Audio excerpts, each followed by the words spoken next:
Oi!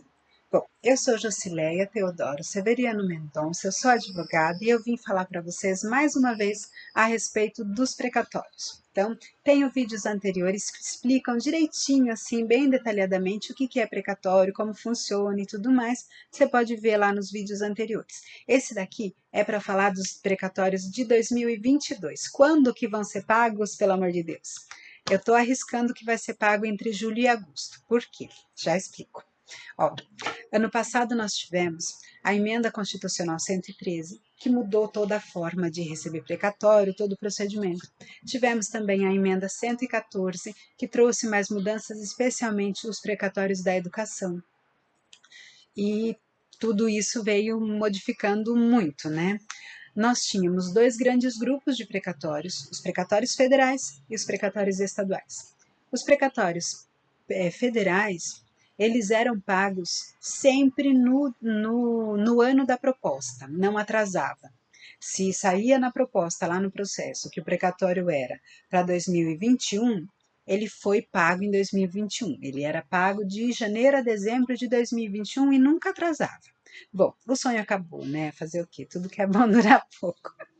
Agora, os precatórios federais, eles também podem ser pagos com atraso, por conta desta emenda constitucional 113, que foi aprovada o ano passado por todas essas pessoas que estão aí no Congresso e nos governos, todos aí, tá? Esse povo que a gente elegeu nas últimas eleições. Então, não adianta chorar pelo leite derramado, vamos ver o que dá para fazer daqui para frente. Então, o que aconteceu? Essa emenda constitucional, ela alterou a forma de pagamento de precatórios, assim, ela aumentou e deixou mais flexível o uso do título de crédito do precatório. Então, o precatório, se você tem um precatório do governo para receber o ano que vem, você pode pegar esse título e apresentar na Receita, por exemplo, para pagar uma dívida que você tenha com a Receita Federal. Claro que uma pessoa física não vai ter assim uma grande dívida com a Receita Federal que justifique usar um título de crédito como precatório, mas para uma empresa vale muito a pena. Então isso permitiu que as empresas de precatório aumentassem o seu interesse na negociação desses precatórios. Né, porque elas não precisam necessariamente esperar até o dinheiro ser liberado, elas podem negociar o título de crédito antes disso. O precatório ele também pode ser usado para compra de ações em empresas públicas. Então, eu posso comprar ações da Petrobras com um precatório. Claro que a ação é cara, então tem que juntar muito precatório, um valor muito alto em precatório para conseguir comprar uma ação.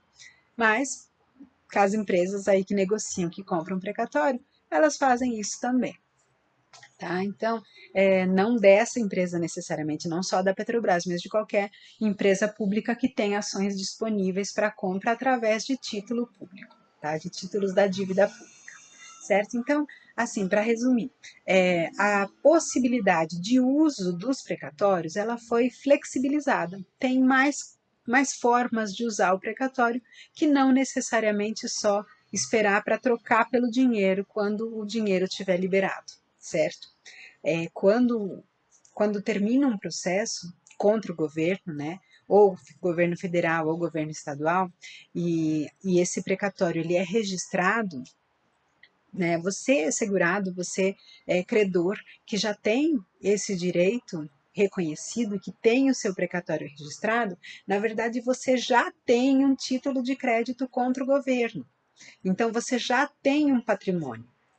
Não dá para usar de qualquer forma, né? Para usar esse título de crédito tem alguns requisitos a serem cumpridos, mas você já tem esse patrimônio no seu nome.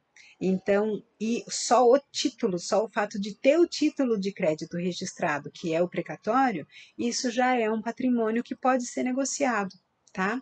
Então, é por isso que tem toda essa comoção em torno dos precatórios, porque as empresas conseguem negociar esses títulos de várias formas. E o cidadão, ele só espera poder receber e trocar por dinheiro, porque é a única forma, né, da pessoa física conseguir negociar esses títulos e conseguir aproveitar o dinheirinho que chega que é geralmente da aposentadoria ou de discussão de benefícios, no caso da carreira de servidores públicos. Então, geralmente é oriundo dessas discussões, tá? Bom, mas voltando aos pagamentos e aos procedimentos. Com essas alterações, teve um pedacinho lá do artigo 100 da Constituição que ele falava assim, que os precatórios federais eles precisavam ser pagos necessariamente no ano da proposta, que eles não podiam ser transacionados, não podia haver modificação. Esse pedacinho foi retirado nessa emenda. Então, os precatórios federais também podem ser negociados. Até o ano passado, os precatórios estaduais, vara da Fazenda, eles tinham uma ordem de prioridade, né? Por idade, por condição de saúde, todas essas ordens de prioridade, e eles pagavam, eles recebiam um montante em dinheiro e pagavam do início da fila até onde o dinheiro acabasse. A hora que o dinheiro acabou, fica para o ano que vem. E com isso, os precatórios da vara da fazenda, né, os precatórios estaduais, eles têm um atraso de anos, tá? Eles têm 5, 10 anos de atraso para pagar. E ninguém sabe quando vai ser pago, porque é sempre desse jeito. Vem um montante, paga as prioridades e o restante sobra para o ano que vem. Aí vem o ano que vem o dinheiro de novo, paga as prioridades, o restante fica para o ano que vem. Então, vai indo, tem gente há 10 anos, 20 anos esperando o precatório da Fazenda Estadual. Da Fazenda Federal, né, da União, os precatórios federais, eles não eram assim, eles eram pagos certinho no ano toda vez, mas com a bendita da EC 113, 114, não é mais assim. Então, esse ano, os precatórios federais, eles também podem ser parcelados em 10 anos, eles podem ser não pagos, podem ficar para o ano que vem, só isso, não pago, devo, não nego, pago o ano que vem, ou no outro, ou no outro, ou no outro, e podem ser também negociados com acordo, ou com deságio, ou com alguma coisa assim, tá? Então, a gente ainda não sabe exatamente qual vai ser o procedimento. O que a gente sabe até agora? Bom, a lei orçamentária, a lei de diretrizes orçamentárias, ela foi alterada no final do ano passado para permitir essas flexibilidades de precatórios, e a lei orçamentária anual foi aprovada também, foi publicada em 24 de janeiro desse ano. Então, assim, a legislação que organiza o orçamento do país já está aprovada. Ótimo. Agora, vamos ao pagamento dos precatórios. Aí, primeiro, começaram a sair vários editais dos estados. Assim, edital do estado de Goiás, edital do estado do Pará, edital do estado do Rio Grande do Sul, chamando os credores desses estados para fazer acordo com deságio. Sabe o que é deságio? Assim, pensa na palavra ágio. Ágio significa lucro. Dessa palavra originou aquela outra palavrinha que é o agiota, que hoje em dia tem um tom pejorativo. Mas é porque ágio significa lucro.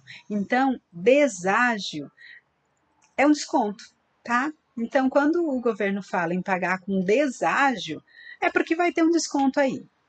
E os governos estaduais, eles emitiram nos últimos 2 meses, em fevereiro e março, vários editais convocando os credores dos precatórios estaduais para se manifestar a respeito de um acordo. Então, olha só a situação.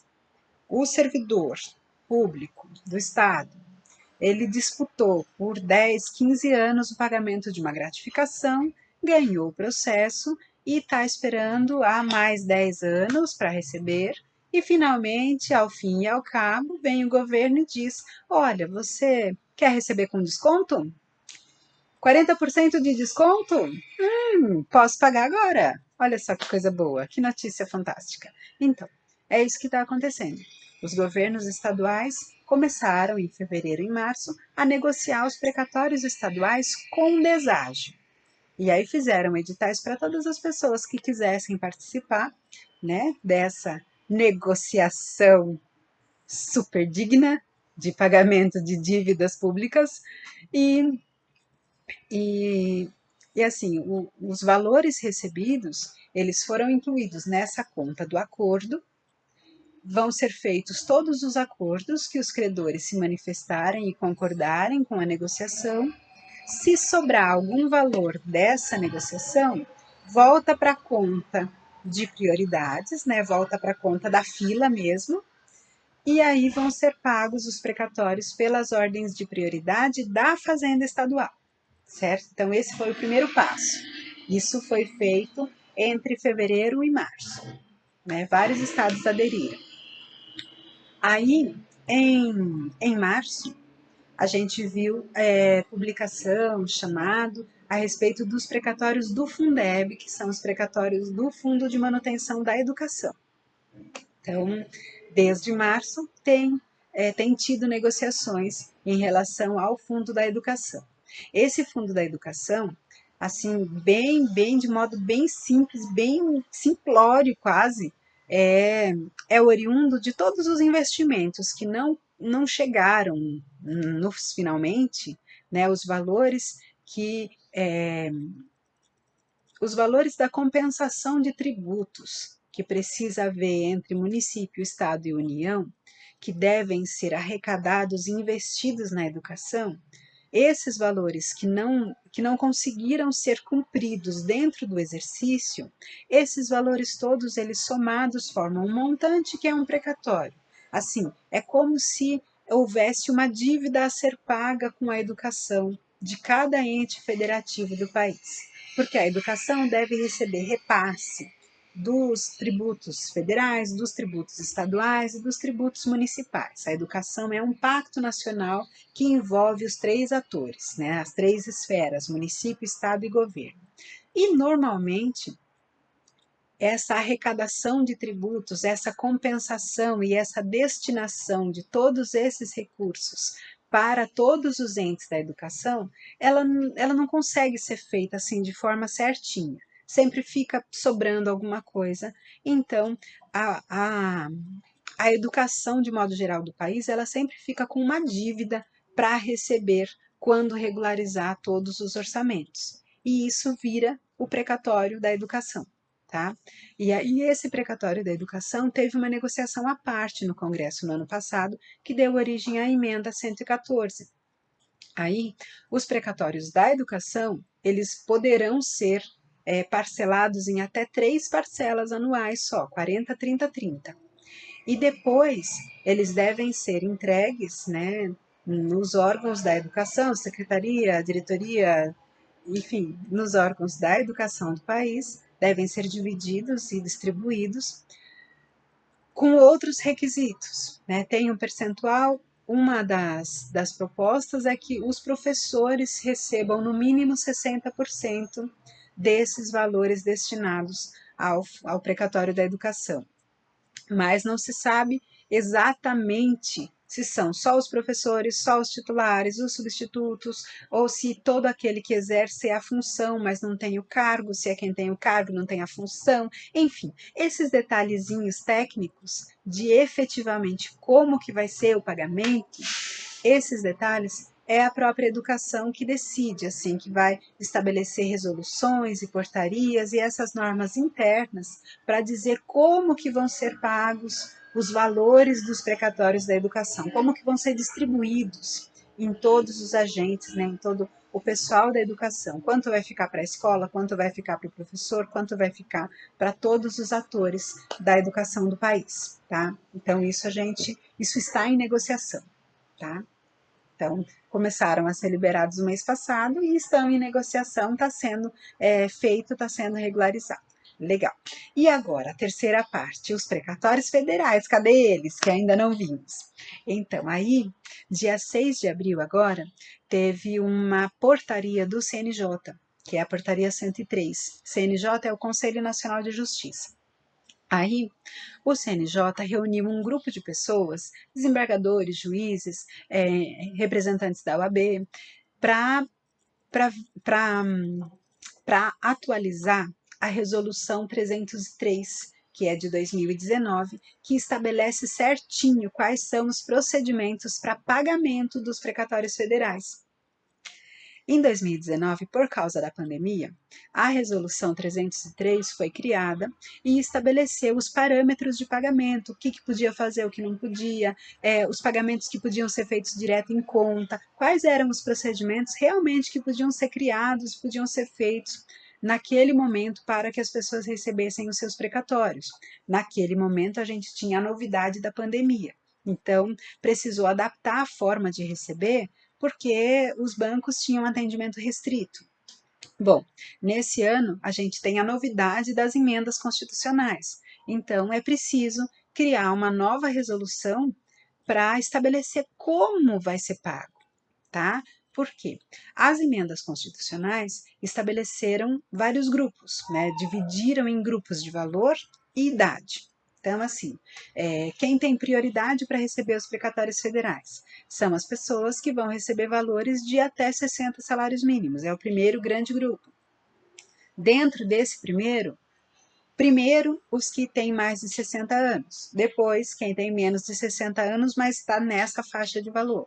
Aí, o segundo grupo por valor, quem vai receber até 3 vezes o valor do teto da RPV. Então, a RPV é 60 salários mínimos, 72 mil mais ou menos. 3 vezes 218, 72, 326, 37, 21, 218, 214, por aí, tá? Que tem uns quebradinhos, tá? Então, esse é o segundo grande grupo, quem vai receber até mais ou menos 218 mil de precatório. Dentro desse grupo também, primeiro quem tem mais de 60 anos, depois quem tem menos de 60 anos. Aí depois, os precatórios que são mais de 218 mil, mas que ainda mantêm o caráter de precatório alimentar. Né? Esses 3 grupos eu estou falando só de precatório alimentar.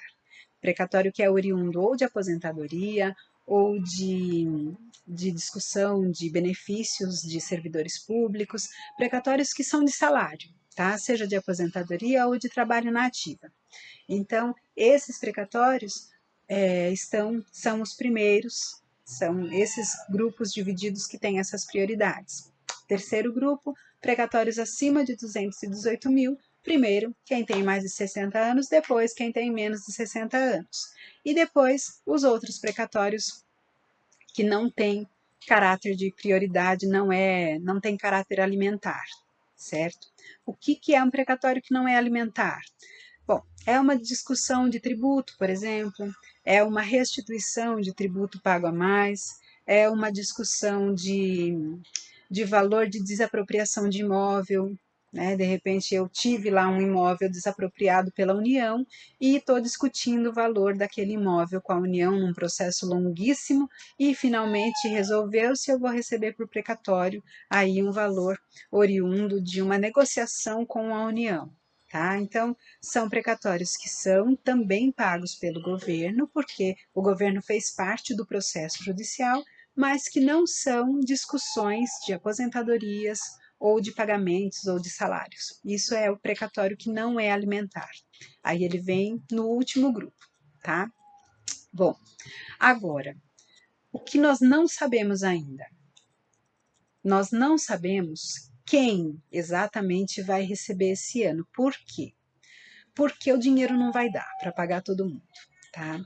Então, pelas contas que o governo apresentou ano passado, por todas as discussões que envolveram a emenda 113 e a emenda 114, a informação corrente constante que a gente tem é que o governo devia 91 e só vai pagar 39 bilhões. Metade não vai receber, certo? Agora, será que vai pagar os primeiros grupos e os outros vão ficar para o ano que vem? Ou será que vai oferecer parcelado, uma parcela para todo mundo e o restante para o ano que vem? Ou será que vai pagar os primeiros grupos 100% e os outros grupos parcelado? Então, esses detalhes é o que esse grupo que foi reunido pela portaria 103 vai decidir, tá? Como que vai pagar, como que vão ser feitos os pagamentos desses precatórios federais. Temos a ordem de prioridade, sim, mas dentro dessa ordem de prioridade, quanto vai ser pago para cada grupo?